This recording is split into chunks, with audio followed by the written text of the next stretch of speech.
저녁에도 하나님의 은혜가 저와 여러분에게 함께하기를 기원합니다. 오늘 본문은 온 이스라엘의 왕이 된 다윗이 오랜 세월 동안 방치되었던 보관하고 있었던 이 법궤를 다시 찾아오는 장면입니다. 기다리고 기다리던 법궤를 다윗성으로 옮기게 되었습니다. 다윗은 모든 인적 자원과 물적 자원을 동원하고 온 정성을 다했습니다.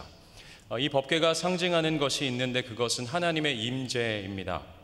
다윗은 그 법궤가 다윗성으로 오기를 기다리고 소망했습니다.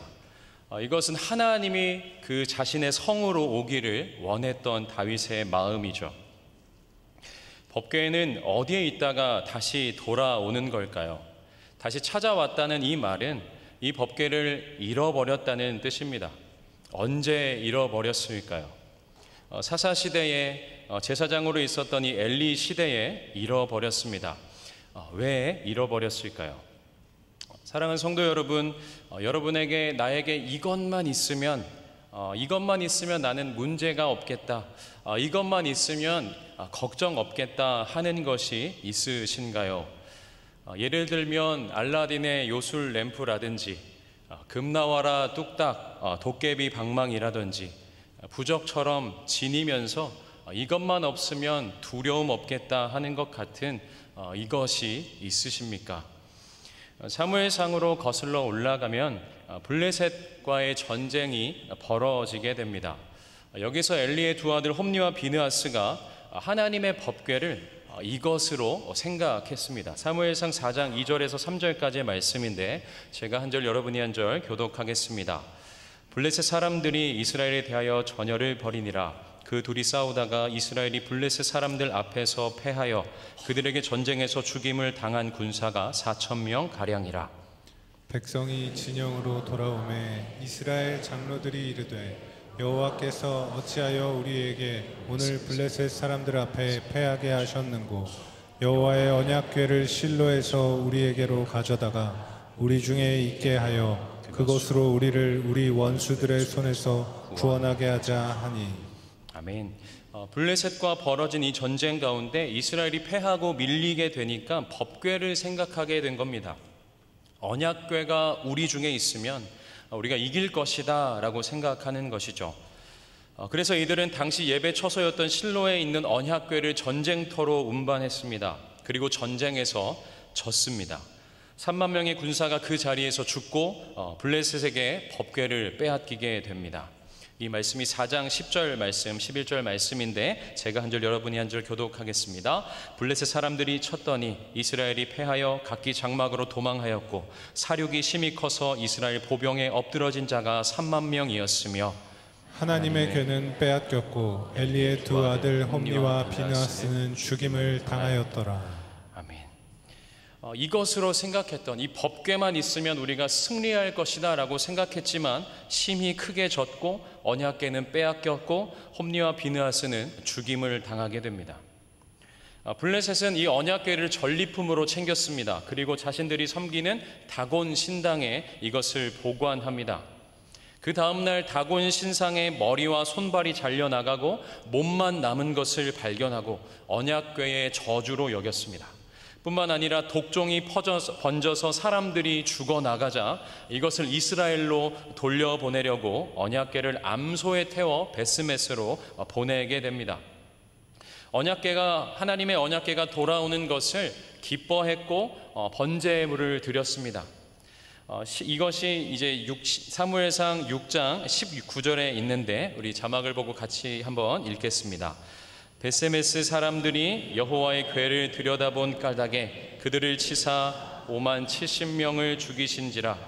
여호와께서 백성을 쳐서 크게 사륙하셨으므로 백성이 슬피 울었더라. 하나님의 언약궤가 온 것을 기뻐했던 이들이 슬픔으로 끝나게 됩니다. 그 이유가 어디에 있냐면 이들이 언약궤를 들여다보았습니다. 이들은 이 언약궤를 한낱 물건으로 여기며 함부로 들여다보므로 70명의 주민이 죽게 됩니다. 이 죽음 때문에 두려움을 느낀 베스메스 사람들은 기럇 여야림 사람들에게 이 궤를 옮겨갈 것을 요청하게 되고 기럇 여야림 사람들은 산에 사는 아비나답의 집에 궤를 놓고 보관하게 됩니다. 그렇게 20년이 지나갑니다. 그리고 나서 사울이 이스라엘의 왕이 되었습니다. 그의 재위 기간이 40년이니까 오늘 본문의 장면은 60년 만에 이제 법궤가 돌아오는 겁니다. 법궤에는 관심이 없었던 사울의 시대가 지나고 다윗은 태어나기도 전에 빼앗겼던 법궤를 다시 찾아오는 겁니다. 왕이 된 다윗이 아비나답의 집에 있는 이 법궤, 자신의 성 다윗성이 있는 예루살렘으로 옮기려는 겁니다. 여기에서 우리는 다윗의 신앙을 알 수 있습니다. 하나님 중심이었던 이 신앙을 우리에게 보여주고 가르쳐주고 있습니다. 다윗은 무엇보다 이 일에 열심이었고 정성이었습니다. 그렇게 아비나답 집에서 법궤를 옮겨오고 있는 겁니다. 얼마나 설레고 기쁠까요? 오늘 본문에서 우리가 살펴볼 때 새 수레에 이 법궤를 싣습니다. 그리고 아비나답의 집에서 나와 나곤 타작마당을 지나가게 됩니다. 이 타작마당을 지날 때 소들이 날뛰기 시작합니다. 소들이 날뛰어서 흔들리는 법궤가 떨어지지 않도록 웃사가 손을 뻗어 붙들었는데 그 자리에서 죽습니다. 그렇게 법궤는 다윗성으로 가지 못하고 오베데돔의 집으로 옮겨지게 됩니다. 오늘 우리가 말씀을 통해 생각해보고 살펴볼 것은 하나님은 왜 다윗의 이 열심과 정성을 받지 않으셨을까 하는 겁니다. 우리가 아무리 정성을 다하고 최선을 다해도 받을 수 없는 것이면 받으실 수가 없다라는 것이죠. 때때로 하나님 앞에서 우리는 나의 정성과 열심, 나의 노력과 최선을 외칠 때가 있습니다. 그러나 오늘 말씀을 통해서 우리는 신앙은 내가 아니라 하나님께 맞추는 것이 신앙임을 우리는 발견하게 됩니다. 하나님이 받으셔야 하는 것이죠. 우리의 신앙과 우리의 예배가, 우리의 헌신이 하나님께 맞추고 하나님이 받으시도록 우리는 드려야 하는 겁니다. 나곤 타작마당에서 소가 날뛰고 웃사는 놀라서 법궤를 붙잡았는데 하나님은 진노하셨습니다. 다윗은 그곳의 이름을 베레스 웃사라 이름 붙입니다. 하나님이 웃사를 치셨다라는 뜻입니다. 왜 진노하셨을까요? 왜 하나님은 웃사를 치셨을까요? 떨어지는 법궤를 반사적으로 붙잡았는데 마치 하나님 너무하신 것 같지는 않으십니까? 벳세메스 사람들은 어떻게 죽었습니까? 들여다보는 것만으로도 죽었습니다. 웃사는 법궤를 붙잡아서 죽었습니다. 왜 죽었을까요? 웃사가 죽은 이유는 하나님에 대한 무지 때문입니다. 정확하게는 하나님의 말씀에 대한 무지였습니다. 그런데 다윗 역시 몰랐습니다. 그래서 하나님은 받으실 수가 없었던 것이지요. 열심만 있으면 될까요?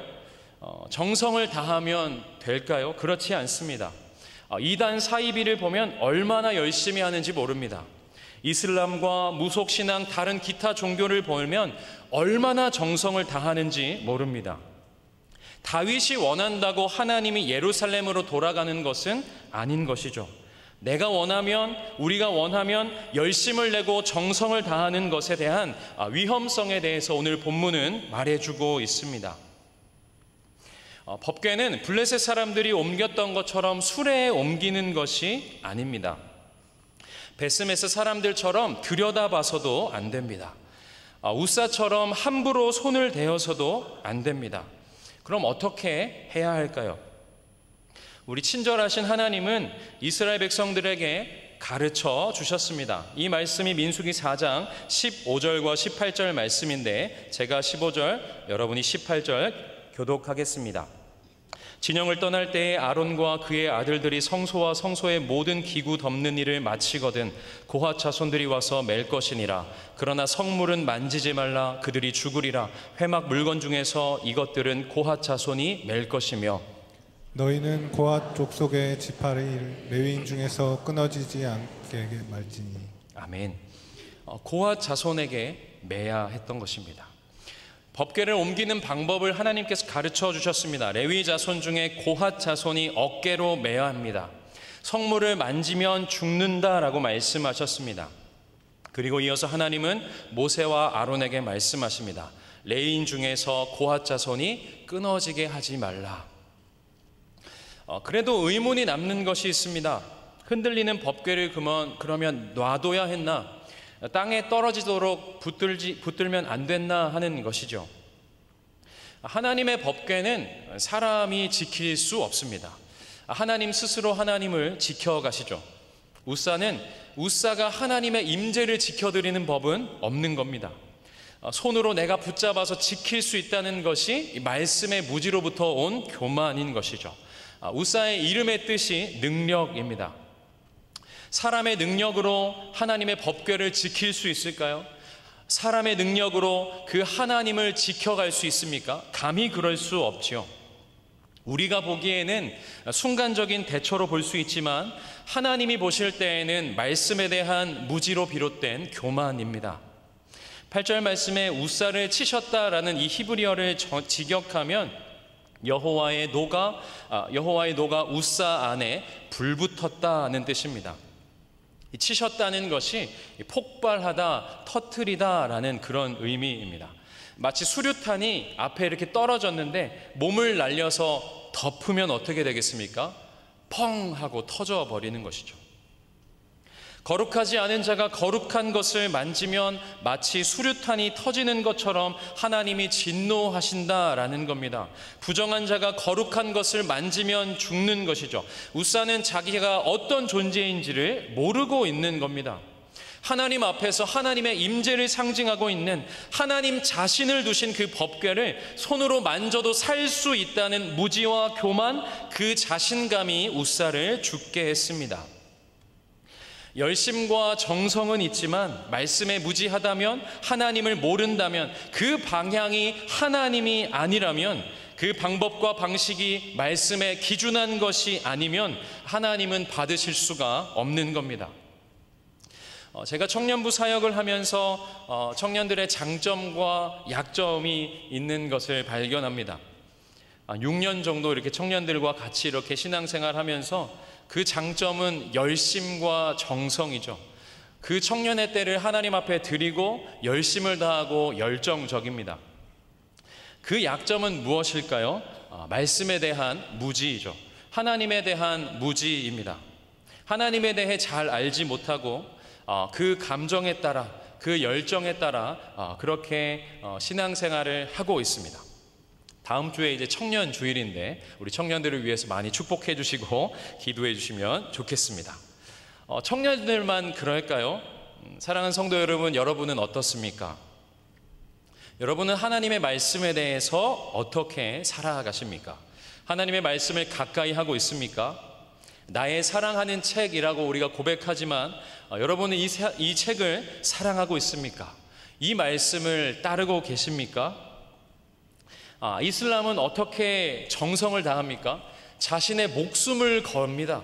자신의 목숨을 바치는 정성을 다해서 축복받으려 하죠. 불교는 부처의 깨달음을 통해 월반하고 정성을 다해 자비를 베풀어 윤회하려 합니다. 교회와 성도는 무엇을 위해 하나님을 섬겨야 할까요? 단순히 복을 받기 위해 우리가 복을 받는다고 생각한다면 다른 종교와 같겠죠.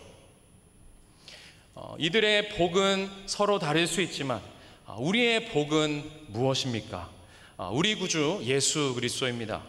죄에 매여 있는 우리에게 자유를 주셨고 죄인인 우리를 의인으로 바꾸어 주셨습니다. 십자가에서 죽으심으로 우리에게 생명을 주셨습니다. 이것이 복이죠. 그 주님을 아는 것이 복입니다. 시편 73편 28절은 우리에게 이렇게 말씀해 주는데 우리 자막을 보고 같이 한번 읽겠습니다. 하나님께 가까이함이 내게 복이라. 내가 주 여호와를 나의 피난처로 삼아 주의 모든 행적을 전파하리이다. 아멘. 하나님을 가까이 하는 것이 복이다라고 말합니다. 성경은 하나님을 가까이 하는 것이 성도의 복이라고 가르쳐 줍니다. 사도 바울은 고린도전서 9장에서 이렇게 가르쳐 주는데 우리 자막을 보고 같이 한번 읽겠습니다. 그러므로 나는 다름질하기를 향방 없는 것 같이 아니하고 싸우기를 허공을 치는 것 같이 아니하며, 우리가 부름의 상을 위하여 표대를 향하여 신앙생활을 하는데 향방 없는 것이 아니라 허공을 치는 것이 아니라고 말하고 있습니다. 그러면 신앙은 정확한 방향이 있는 겁니다. 신앙은 바른 목적이 있는 것이죠. 하나님의 영광이며 하나님의 뜻입니다. 우리의 창조주 되시며 우리의 구원자 되시는 그 하나님을 아는 것, 그 하나님을 가까이 하는 것이 우리의 복이라고 성경은 가르쳐 줍니다. 하나님 없는 열심, 주님과 상관없는 노력은 의미가 없습니다. 왜 그렇습니까? 우리가 기준이 아니기 때문입니다. 오늘 말씀과 같이 하나님은 하나님이십니다. 말씀을 통해서 우리가 깨닫게 되는 것이 있죠. 오늘 주일날 말씀을 통해서는 불타오르는 하나님의 긍휼을 알게 됩니다. 그렇기 때문에 하나님의 말씀을 통해서 우리는 하나님이 누구신지를 알게 됩니다. 그러니까 하나님의 백성이 하나님의 말씀을 읽지 않고 배우지 않고 신앙이 자랄 수는 없습니다. 말세를 살아가는 성도의 복에 대해서 요한계시록 1장 3절은 우리에게 이렇게 가르쳐 줍니다. 같이 한번 읽겠습니다. 이 예언의 말씀을 읽는 자와 듣는 자와 그 가운데 기록한 것을 지키는 자는 복이 있나니 때가 가까움이라. 하나님의 말씀을 읽고 듣고 지키는 것이 말세를 살아가는 성도의 복이다라고 가르쳐 줍니다. 우리의 신앙과 우리의 삶의 방향이 무엇입니까? 하나님의 말씀입니다. 우리는 무엇을 좇아야 할까요? 주의 말씀이죠. 유한은 무한을 깨달을 수 없습니다. 하나님의 말씀이 아니면 우리는 하나님을 깨달을 길이 없습니다. 하나님의 선하시고 기뻐하신 뜻이 무엇인지 우리는 알 수 없는 것이죠. 오늘 본문 8절에 있는 이 우사를 치셨다라는 이 말이 개역 한글에는 이렇게 번역되는데 우리 같이 한번 읽겠습니다.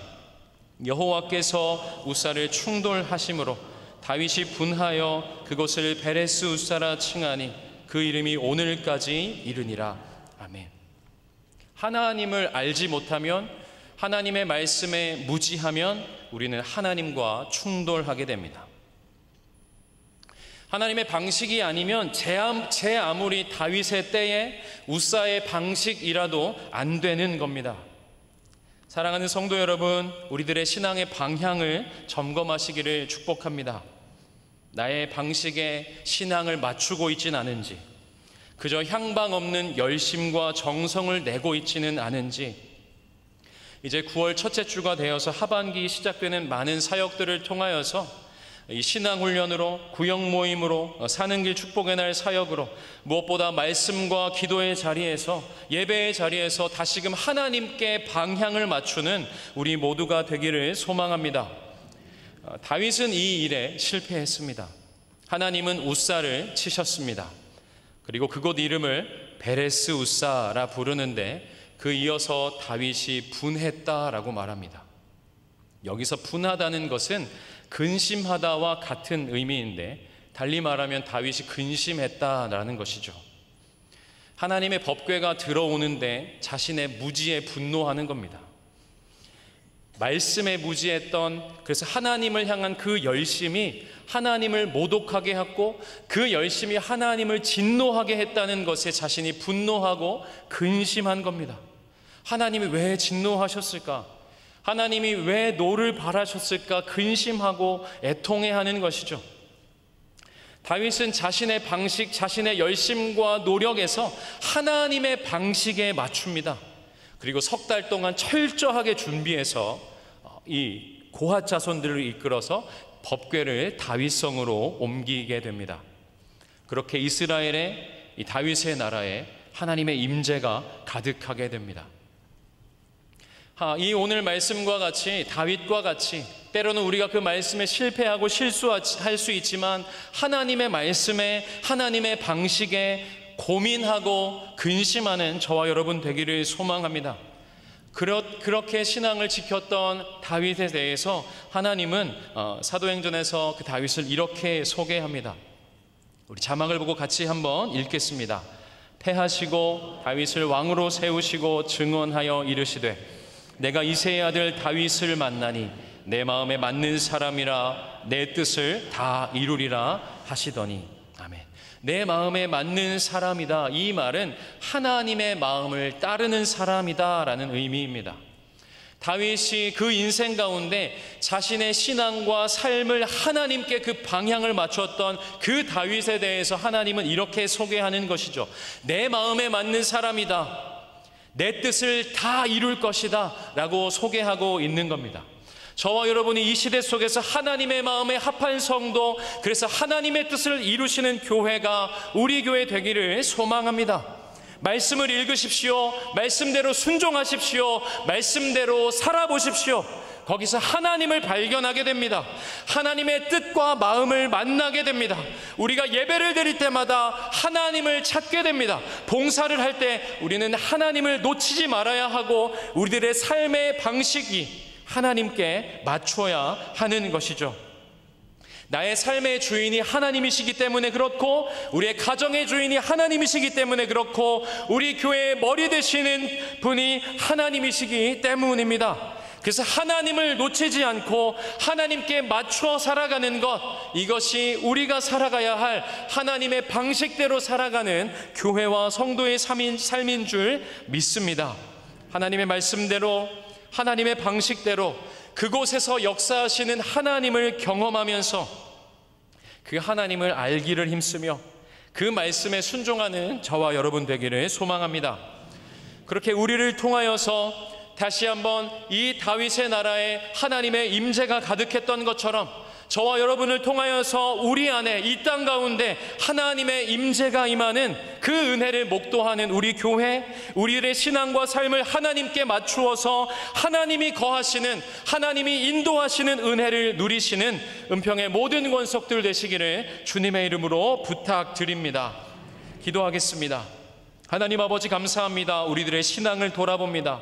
나에게 맞추고 있진 않았는지, 내 열심과 노력과 정성을 다하는 것으로 내 신앙에 만족하고 있진 않았는지 하나님 점검하게 합니다. 하나님 다윗을 통하여서, 하나님 우사의 실수를 통하여서 살아계신 그 하나님을 바라보게 하시고 하나님의 방식에 맞추어서 우리의 신앙과 삶이 향방 없는 것이 아니라 살아계신 하나님 아버지, 우리의 아버지 되시는 그 하나님께 맞추어서 그 말씀에 순종하며 이 말씀을 읽고 듣고 지키는 복된 삶 살아내기로 결단하여 하나님의 임재가 경험되는 우리의 삶과 가정과 우리 교회 될 수 있도록 인도하시고 함께하여 주옵소서. 감사드리며 예수님의 이름으로 기도합니다.